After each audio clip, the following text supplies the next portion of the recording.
जो शेवटचा जो वेळ होता त्या टायमाला जे आजारी होता, ज्या निर्वाणाच्या जस्ट अगोदरचा जो काळ होता, त्या टायमाला त्या दोघांमधलं जे कम्युनिकेशन, जे बोलणं, जे भाषण आहे ते कसं एकमेकांशी कशा प्रकारे बाबासाहेब माता रमाईंना बोलतात ते बघितल्यानंतर अक्षरशः डोळ्यातून पाणी येतं. माता रमाईंना बाबासाहेब अक्षरशः बोलले की माता रामो, मी तुझा गुन्हेगार आहे, मी तुला जे तुला सुख द्यायला पाहिजे ते मी देऊ शकलो नाही. कारण हे जे सगळ्या गोष्टी ज्या आहेत, तुला ज्या गोष्टी भेटायला पाहिजेत खऱ्या अर्थाने, तू एवढी सामर्थ्यवान आहेस, तुला ज्या गोष्टी भेटायला पाहिजेत त्या मी तुला देऊ शकलो नाही. मी तुझा खरंच गुन्हेगार आहे, मी तुला चांगलं आयुष्य देऊ शकलो नाही. माता रमाई त्यांना बोलतात की नाही, तुम्ही असं विचार करू नका, तुम्ही जे काम करतायत ना ते मी काम करण्यासाठी माझंच काम इनडायरेक्टली तुम्ही करताय. मी शिकू शकले नाही, मला घरातल्या जबाबदाऱ्या होत्या, पण तुम्हाला माहिती होतं, तुमच्याकडे ते ज्ञान होतं, तुम्हाला ते वाचनाची तुम्हाला आवड होती आणि तुम्ही सगळ्या गोष्टी जाणत होता, म्हणून तुम्ही समाजाचं दुःख आणि चातुर्य वर्ण व्यवस्थेच्या अंतर्गत ज्या लोकांवरती अन्याय होत आहेत ते अन्याय दूर करण्यासाठी तुम्ही हे जे शिक्षण घेताय ते कार्य तुम्ही माझ्या नंतरही तसंच चालू ठेवावे, हीच माझ्यासाठी सर्वात शेवटची तिलांजली आहे.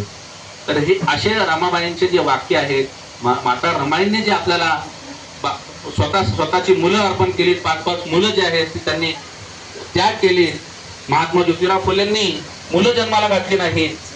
छत्रपती शिवाजी महाराजांनी दिवस रात्र अखंड महाराष्ट्र पिंजून काढण्यासाठी महाराष्ट्र स्वराज्याची स्थापना केली.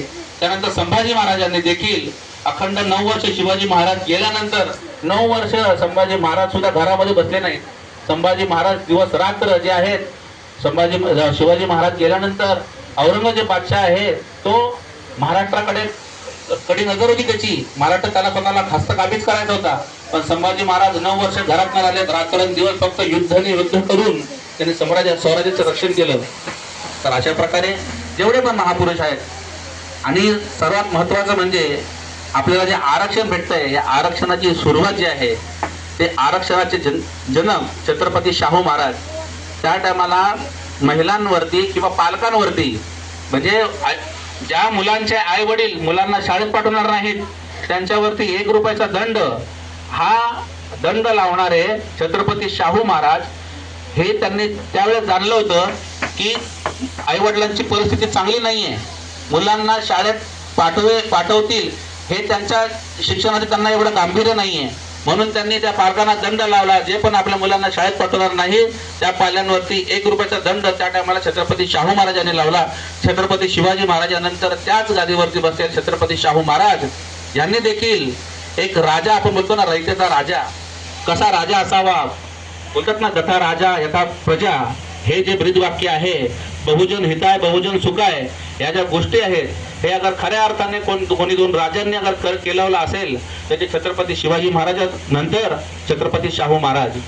असे हे राजे, असे हे महापुरुष, अशा ह्या वीर वीरांगना सावित्रीबाई फुले, माता रमाई, माता भीमाई, माता फातिमा शेख सुद्धा बऱ्याचशा लोकांना माहित नसेल. फातिमा शेख जी आहे ती सावित्रीबाई फुलेंबरोबर एक मुसलमान समाजाची जी स्त्री होती, तिने फातिमा शेख जी आहे ती माता रमाईंबरोबर त्या टायमाला महिलांना सुशिक्षित करण्यासाठी फातिमा शेख जीने सुद्धा चांगल्या प्रकारे योगदान दिलं. आणि ह्या सगळ्या वीर आणि वीरांगना यांचे आपण उपकार जेवढे त्यांचे आपण आठवण करू, त्यांच्याबद्दल जेवढं वाचू तेवढं कमी आहे. बोलायचं झालं तर खूप आहे, अजून बरेचसे महापुरुष आहेत बोलायला गेलं तर, पण ह्या महापुरुषांचे फक्त आपल्याला विचार नाही आपल्याला डोक्यात घ्यायचे किंवा त्यांच्या डोक्यावर नाही घ्यायचे, आपल्याला त्यांचे विचार आपल्याला डोक्यात घ्यायचे. बरेचसे लोक बोलतात की आज असे असतात ना, राय बहादूर लोक बोलतात कि क्या वो बाबा साहेब आंबेडकर की जयंती लोग नाचते गाते डीजे लगा के करते हैं, इसमें क्या है, हमारा पैसा सब जाता है उसके अंदर. तो वो दिन जो है लोक बोलते हैं की वो तो दिवस जो आहे तो नाचून नाही वाचून साजरा केला पाहिजे, अशी लोक बोलतात. लय राय बहादूर लोक आहेत इकडे जे बघायला गेलं तर, लोक लय सांगतात असं करायला पाहिजे तसं करायला पाहिजे.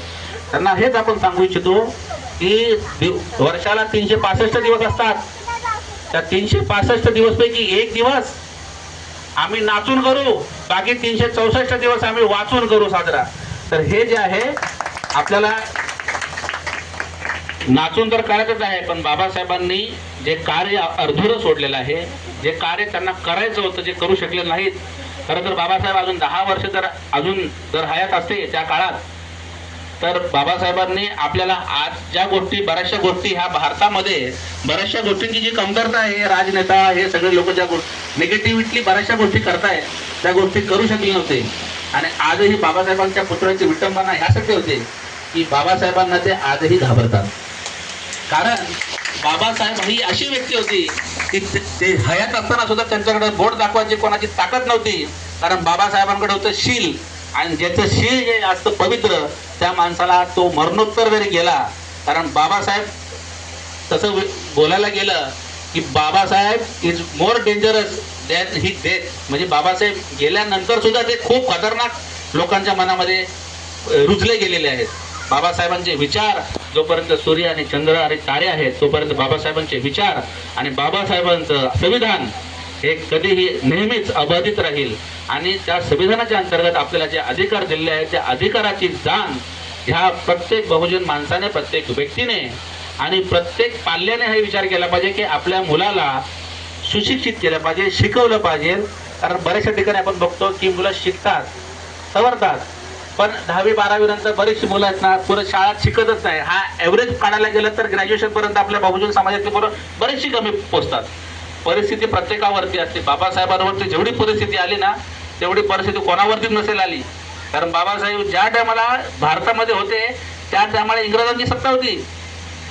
इंग्रजांची सत्ता होतीच, बरोबर चातुर्य वर्णव्यवस्थेच्या अंतर्गत सुद्धा आपण गुलाम होतो. म्हणजे आपण इंग्रजांचे पण गुलाम होतो आणि चातुर्य वर्णव्यवस्थेच्या अंतर्गत पण गुलाम होतो. म्हणजे आपले दोन्ही गुलामी होती. इंग्रज जर आपण बोलतो की त्याला इंग्रज बोलतात चले जाओ, इंग्रज गेले असते तरी पण आपली गुलामी मिटली असते का? आपल्याला ताट बांधून जगायचे अधिकार भेटले असते का? तर नाही. बाबासाहेबांना हे चांगलं माहिती होतं. बाबासाहेब जेव्हा लंडनमध्ये जेव्हा ते मला वाटतं इकॉनॉमिक्स सब्जेक्टमध्ये ते PhD करत होते त्या टायमाला बाबासाहेबांना आपले हे लोकमान्य टिळक भेटले होते. बाबासाहेबांना म्हणाले की तुम्ही स्वातंत्र्यासाठी इंग्रजांविरुद्ध लढत का नाही? तर बाबासाहेबांचे विचार फार क्लिअर होते की त्यांना माहिती होतं की मी इंग्रजांबरोबर लढेल आणि इंग्रज जर गेले तर छत्रपती महात्मा ज्योतिराव फुले शिकू शकले असते का? इंग्रज होते त्यामुळे छत्रपती महात्मा ज्योतिराव फुले शिकू शकले, बाबासाहेब सुद्धा शिकू शकले. आणि त्यांच्यामुळे बऱ्याचशा गोष्टी जे निगेटिव्ह होत होत्या त्या टायमाला इंग्रजचे अधिकारी जे इंग्रज अधिकारी होते ते कमीत कमी लक्ष तरी घालायचे की कुठल्या एखाद्या व्यक्तीवरती अन्याय होतोय किंवा काय होतोय इंटरफेअर करायसाठी कमीत इंग्रजांचे अधिकारी तरी होते. पण बाबासाहेबांना माहिती होतं की इंग्रजांना पळवून लावणं हे जे आहे हे आपलं खरं ध्येय नाही आहे. आपलं ध्येय जे आहे ते आपल्या भारतामध्ये चातुर्य वर्णव्यवस्थेच्या अंतर्गत जे शूद्र अतिशूद्र मानल्या जाणाऱ्या समाजावरती जे आहे गुरा जनावरासारखे जे अत्याचार होत आहेत त्या अत्याचारापासून त्याला कमीत कमी माणसासारखं तरी जीवन भेटलं पाहिजे हे त्यांचा सर्वात महत्त्वाचा मकसद आणि मोठं होता. आणि हे त्यांचं ध्येय होतं. तेच पाठपुरावा करून ते आपल्यासाठी शिकत होते. बाबासाहेबांना जर इच्छा असती तर बाहेरच्या देशामध्ये काय, ह्या देशामध्येच नाही बाहेरच्या देशामध्ये ज्या नोकरीवर बोट ठेवेलची नोकरी त्यांना भेटू शकत होती. आणि आजच्या डेटमध्ये पण ह्या पृथ्वीवरती एवढा कोणी शिकलेला नाही, एवढा कोणी विद्वान नाही, एवढा कोणी समजदार नाही जेवढे बाबासाहेबांना विचार होते आणि जेवढे समजदार होते. पण बाबासाहेबांनी कधी स्वतःचा स्वार्थ साधलेला नाही. आपण काय करतोय, आपलं चाललंय, आपली मुलं, घर, आपले टार्गेट आणि आपली इच्छा कधीच पूर्ण होणार नाहीत. आपण विचार करतो की मी चांगली कुठेतरी चांगलं शिकतो, कुठेतरी नोकरी मिळवतो, मग लग्न करतो, मग मुलांना शिकवतो, मग त्याच्यानंतर विचार करतो अजून कुठेतरी एखादी जमीन घेतो, अजून कुठेतरी चांगलं घर घेतो, अजून एक त्यावेळेस चांगला घर घेतो, अजून एक घर घेतो, एक गाडी घेतो. आपल्या ह्या अपेक्षा इच्छा ह्या कधीच पूर्ण होणार नाहीत. ज्या ज्या ठिकाणी खरंच समाजाला आपली गरज आहे, ज्या ज्या ठिकाणी आपल्याला किती आपण बोलतो ना की कुठेतरी आपण धम्मदान दिलं पाहिजे. दान हे जे आहे हे 10 पारमिताच्या अंतर्गत येतं आणि त्याच्यामध्ये धम्मदान हे जे आहे ते सर्वात श्रेष्ठ दान आहे. खरंच ज्या ठिकाणी अशी कुठे जयंती असेल किंवा विहार असेल, मला माहिती आहे आपल्या समाजातले लोक बरेच बिझी आहेत. बरेचसे लोक आहेत की जे आपल्या वैयक्तिक जीवनातून वेळ काढून रविवारच्या विहारात जाऊ शकत नाहीत. पण कमीत कमी ज्या ठिकाणी आपले धम्माचे काम किंवा बाबासाहेबांची जयंती असते किंवा ज्या ठिकाणी असं काही घडत असेल किंवा ज्या ठिकाणी आपल्या बहुजन समाजातल्या कुठल्या एखाद्या व्यक्तीवरती अन्याय होत असेल किंवा आपल्याला कुठली गोष्ट अशी निगेटिव्ह वाटत असेल त्या ठिकाणी आवाज उठवण्याचा अधिकार बाबासाहेबांनी दिलेला आहे. त्याचा फायदा घेतला पाहिजे. बरेचसे लोक आहेत की ह्या गोष्टी समजत नाहीत, त्यामुळे बोलतात की जाऊ दे, काय फरक पडतोय, जाऊ दे, कोणी बोललं काय बोललं. आपल्याला कोणाशी भांडणतंटा नाही करायचा आहे, पण कमीत कमी आपण अधिकाराच्या अंतर्गत प्रबोधनात्मक आपण त्यातून जे आहे मार्ग काढून तो जो ही जी प्रॉब्लेम आहे ते आपण सॉल्व्ह करू शकतो, सॉर्ट आउट करू शकतो. हे सगळं झालं पाहिजे. ह्यासाठी काय आहे की बाबासाहेबांनी महिलांना सर्वात जास्त अधिकार आणि सगळ्यात जास्त जर कार्य अगर ह्या महापुरुषांनी कोणासाठी केलं असेल तर ते महिलांसाठी रेल्वे गव्हर्नमेंटच्या नोकरीमध्ये आरक्षणाच्या अंतर्गत त्यांना नोकरीच्या तरतुदी केल्या. नोकरी लागल्यानंतर महिला अगर प्रेग्नंट असेल तर भर प्रकारे प्रसूती सुट्ट्या करण्यात दिलेल्या आहेत.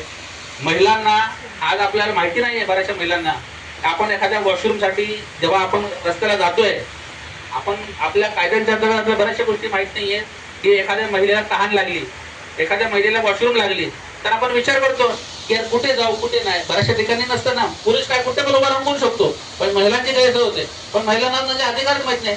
तुम्ही कायद्याच्या अंतर्गत मोठ्यातल्या मोठ्या हॉटेलमध्ये जर तुम्ही बोललात की मला वॉशरूमला जायचं आहे, 5 स्टार किंवा 7 स्टार हॉटेल असू दे, तुम्ही बोललात की मला वॉशरूमला जायचं आहे आणि त्या हॉटेलवाल्याने जर तुम्हाला घेतलं नाही किंवा परवानगी दिली नाही तर त्या हॉटेलवाल्याचा परवाना म्हणजे त्याचे लायसन्स आहे ते सुद्धा रद्द होऊ शकतो. तुम्हाला जर तहान लागली तर तुम्ही कुठल्याही हॉटेलमध्ये जाऊन, कुठल्याही 5 स्टार 7 स्टार हॉटेलमध्ये जाऊन पाणी पिण्याचा अधिकार सुद्धा तुम्हाला दिलेला आहे. हे अधिकार हे असे छोटे छोटे अधिकार आहेत. एखाद्या महिलेने चुकून जर तिच्यावर डाऊट असेल, तिने एखादा गुन्हा केला असेल तर तिला महिला कॉन्स्टेबल जी आहे तीच तिला जी आहे तिच्यावरती इन्क्वायरी करू शकते, तिला घेऊन जाऊ शकते रात्रीच्या वेळेस सुद्धा. म्हणजे रात्रीच्या वेळेस एखादा पुरुष पोलीसवाला आला असेल आणि तुम्हाला बोलत असेल की तुम्हाला डाऊटफुल आहात, तुम्ही तुमच्यावरती जे आहे असे अलिगेशन लागले आहेत तर तुम्हाला पोलीस कॉन्स्टेबल जर घ्यायला आला तर तो घेऊन जाऊ शकत नाही, महिला कॉन्स्टेबलच लागते. बरेचसे असे छोटे छोटे अधिकार आहेत आणि बऱ्याचशा ज्या आहेत सवलती महिलांना दिलेल्या आहेत. त्या महिलांना त्याचे अजून जाण नाहीये, तर महिलांनी सुद्धा वाचलं पाहिजे. महिलांना तर हे माहिती नाही की आपल्याला सावित्रीबाई फुलेंनी शिकवलं, घडवलं. सावित्रीबाई फुलेंची जयंती कधी असते, सावित्रीबाई फुलेंचा जन्म कधी झाला, कुठे झाला. महात्मा ज्योतिराव फुले आणि सावित्रीबाई फुले यांनी जे आहे आपल्यासाठी जे महिलांसाठी जे काम केलंय, बाबासाहेबांनी जे काम केलंय, छत्रपती शिवाजी महाराजांनी जे काम केलंय, या सर्व महापुरुषांचे उपकार कान आपण ठेवली पाहिजे. आणि आता प्रबोधनाचा जो विषय आहे तो तोच आहे की महापुरुषांच्या विचारांचा जो ठेवा जो आहे, त्यांनी जे केलेले कार्य जे आहे ते आपल्याला अविरतपणे पुढे घेऊन जायचं आहे. आणि फक्त जयंती साजरी करून होणार नाही, जयंतीच्या अंतर्गत आपल्याला त्यांचे विचार, त्यांनी केलेले कार्य जे आहे त्याची जाण पण असली पाहिजे. आणि आपल्या मुलांना, आपल्या समाजातल्या लोकांना आणि सर्वात प्रथम एक उज्ज्वल आणि सढळ नागरिक म्हणून आपल्या ज्या जबाबदार आहेत त्या सुद्धा आपण पार पाडल्या पाहिजेत. बऱ्याचशा गोष्टी असतात की आपण छोट्या छोट्या गोष्टी विचार करतो. बऱ्याचशा गोष्टी असतात की एखाद्या वेळेस आपण एखादं चॉकलेट खाल्लं, ते रॅपर असतं तसंच फेकून दिलं. हे पण एक नैतिक मुलांच्या अंतर्गत चुकीचं आहे. आपण कसं विचार आपल्या घरात टाकतो का? आपण नाही ना, आपण विचार करतो आपलं घर आहे. तसंच आपण जर छोट्या छोट्या गोष्टीच्या अंतर्गत जर आपण आपला समाज, आपल्या आजूबाजूचा परिसर जर स्वच्छ ठेवायचा प्रयत्न केला, स्वच्छ तर होईलच आणि त्याच्यामुळे आपला आजूबाजूचा आपलं मानसिक आणि आपलं जे चरित्र जे आहे ते सुद्धा चांगलं होईल. गाडगे बाबा महाराजांचं जर उदाहरण द्यायला गेलं की गाडगे बाबा महाराज कोणी कोणी वाचलाय, कोणी कोणी बघितलंय, गाडगे बाबा महाराज कसे दिसतात कोणाला माहिती आहे? गाडगे बाबा महाराज कसे दिसतात? आपण त्यांना महाराज बोलतो हे सुद्धा त्यांना चालत नाही. महाराज हे शब्द त्यांना चालत नव्हते. असे बरेचसे संत होते. आत्ताचे संत सापडलेले खरात गुरुजी सर्वांना माहिती असतील असे संत सुद्धा आहेत. आणि एक संत होते संत गाडगे बाबा महाराज. संत गाडगे बाबा महाराज ही अशी व्यक्ती होती की त्यांचं ते डॉक्टर बाबासाहेब आंबेडकरांपेक्षा 20 वर्षांनी मोठे होते, पण डॉक्टर बाबासाहेब आंबेडकरांना गुरु मानायचे. संत गाडगे बाबा महाराज हा असा व्यक्ती आहे की तो शाळेत त्याला वाचायला सुद्धा येत नाही. न येणारी व्यक्ती वयाच्या 80व्या वर्षी बाबासाहेब 6 डिसेंबर 1956ला बाबासाहेबांचं जेव्हा निर्वाण झालं दिल्लीमध्ये, त्यांचा देह जो आहे दिल्लीवरून विमानाने मुंबईमध्ये आला चैत्यभूमीमध्ये. जेव्हा त्यांचं त्यावेळेची ती जी चैत्यभूमी जी आहे ती हिंदू स्मशानभूमी होती. आता त्याला आपण चैत्यभूमी बोलतो. तर बाबासाहेबा गेल्याची बातमी जेव्हा गाडगे बाबा महाराजांना कळाली तेव्हा त्यांनी स्वतःला काय करू नये काय नाही करू, स्वतःला एवढा त्रास करून घेतला.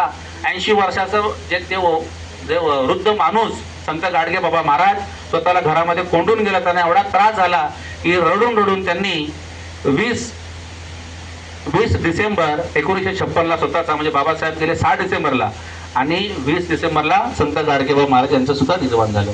गाडगेबाबा महाराजांचं कार्य आपण विचार करतो ना, बघतो की भगवे कपडे घातलेले, डोक्यावरती तुटलेल्या मडक्याचे खापरे घातलेले, कानामध्ये तुटलेल्या बांगडीचे कडे घातलेले आहेत, हातामध्ये झाडू. पण तो व्यक्ती जो आहे जसा दिसतो तसा नव्हता.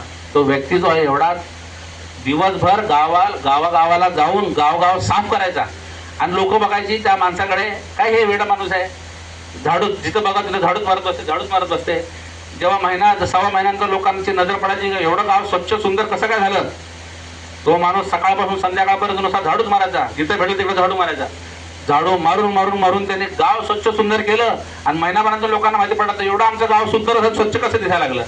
जसं ते गाव सुंदर स्वच्छ झालं लगेच दुसऱ्या गावाला जायचं, एसटीतून उतरायचं आणि लगेच त्या गावाला सुद्धा जिथे उतरेल तिथं झाडू मारायला सुरुवात करायचा. अशी ही गाडगे महाराज जी व्यक्ती होती, ती व्यक्ती दिवसभर झाडू मारायची, गावातला कचरा साफ करायची आणि रात्रीची मंदिरामध्ये कीर्तन करायची. आणि कीर्तनातून लोकांच्या मेंदूमध्ये जी घाण, जी जाती अंतर्गत वर्ण व्यवस्थे अंतर्गत जी मळ जी साचलेली आहे ती कीर्तनाच्या अंतर्गत जे आहे ते गाडगे बाबा महाराज जे आहे ते साफ करायचे. म्हणजे दोन्ही काम व्हायचं, रात्रीचं कीर्तनाच्या अंतर्गत लोकांच्या मेंदूमधली घाण आणि दिवसभर गावातली घाण साफ करायचे. असे संत गाडगे बाबा महाराज, त्यांचा एक तुम्हाला प्रसंग सांगेल की एवढा प्लॅटफॉर्म नागपूरचा कुठला तरी प्लॅटफॉर्म होतं, त्या ठिकाणी गाडगे बाबा महाराज म्हणजे चमत्कार आणि रियालिटी ह्यातला अंतर कसा आहे ते तुम्हाला समजलं पाहिजे. की आपण काही गोष्टींना चमत्कार मानतो आणि चमत्कार आहे का रियालिटी आहे हे दूर करायचं काम जे आहे त्या व्यक्तीनेच केलं पाहिजे. हे त्याचं स्वतःचं एक कर्तव्य आहे. संत गाडगेबाबा महाराज एका नागपूरच्या कुठे स्टेशनला ट्रेनची वाट बघत होते, ट्रेन लेट होती. मग ते चपला काढून एका ठिकाणी बसले, वाट बघत बसले. त्या टायमाला गाड्या असं लोकसारखं नाही की 3 मिनिटांना लगेच दुसरी गाडी आली, अशी परिस्थिती नव्हती. तासभर गाडी नसायची. गाडगेबाबा महाराज बसले, खूप वेळ वाट बघत बसले. अचानकपणे गाडी आली, हॉर्न वाजला.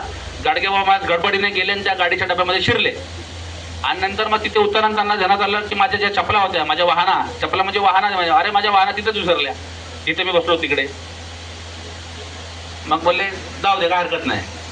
मग परत 2 महिन्यानंतर परत त्यांना त्या गावी जायचं होतं. त्याच प्लॅटफॉर्मला उतरले आणि त्यांचं लक्ष गेलं की त्या चपला ज्या सोडून गेलेल्या 2 महिन्यानंतर चपला तिथेच पडून होत्या. मग त्या चपला त्यांनी घातल्या आणि मग ज्या गावात त्यांना जाऊन कीर्तन करायचं होतं त्या गावामध्ये त्यांनी कीर्तन केलं. कीर्तनाच्या अंतर्गत त्यांनी सांगितलं की हा असा प्रसंग आहे. गावातल्या लोकांनी त्यांना म्हणलं, बघा चमत्कार गाडगे बाबा महाराजांचा, या गाडगे बाबा महाराजांच्या चपला कोणी घेऊन नाही जाऊ शकलं. हे असतात चमत्कार की दुसरा आपल्यासारखं साधं सिंपल माणसाची चप्पल असेल तर कोणी पण घेऊन गेलं असतं, पण हे गाडगे बाबा महाराजांची चप्पल होती म्हणून नाही घेऊन गेलं. गाडगाव महाराजले चमत्कार विमत्कार नाही बे, ही गाडगे बाबा महाराजांची चप्पल आहे. ज्या चपलीचा एका चपलीचा दुसऱ्या चपलीची काही संबंध नाही. एक चप्पल दुसऱ्या कंपनीची तर एक चप्पल तिसऱ्या कंपनीची, अशा परिस्थिती चप्पल कोण घेऊन जाणार आहे. म्हणजे ही अशी परिस्थिती, म्हणजे दुसरा कोणी जर व्यक्ती असता तर तो बोलला हा चमत्कार, हा लोकांना समजते चमत्कार, लोक मला संत समजतील, विद्वान समजतील, माझी पूजा करतील, मला दान धन्य, मला सोनं नाणं पैसे विषय देतील. म्हणजे हा चमत्कार सारखाच लोकांच्या मनामध्ये अपभ्रंश करून पसरलाय, तसा आज पसरू दे. आजची जे साधू संत भोंदू जे आहेत ते अशा प्रकारे करतात. म्हणून नरेंद्र दाभोळकर सारखी एक व्यक्ती होती, त्यांनी हे जे अंधश्रद्धेच्या अंतर्गत जे पण निगेटिव्हली आणि जे मॅजिक करायचे, चमत्कार करायचा जो पण सांगायचे ना, त्यांना नरेंद्र दाभोळकर म्हणायचे की तुम्ही माझ्यासमोर येऊन चमत्कार करून दाखवा. मी जर तुमचा चमत्कार जर नाही फोडला, दूध का दूध आणि पाणी का पाणी नाही केलं तर माझ्याकडून रोकड 2 लाख रुपये घेऊन जावा. त्यावेळेस नरेंद्र दाभोळकर ही अशी व्यक्ती होती. आताच त्यांची काही कारणास्तव त्यांचा हत्या झाली आहे की त्यांना कोणी मारले किंवा काय करलंय हा सगळा सूडसुरावा अजून लागलेला नाही आहे. आणि ही जी अशी व्यक्ती होती नरेंद्र दाभोळकर सुद्धा, कारण त्यावेळेपासून आपण महापुरुष तर बघतोय, पण काही गोष्टी अशा पण आहेत की आपल्या आजूबाजूला सभोवताली घडतात.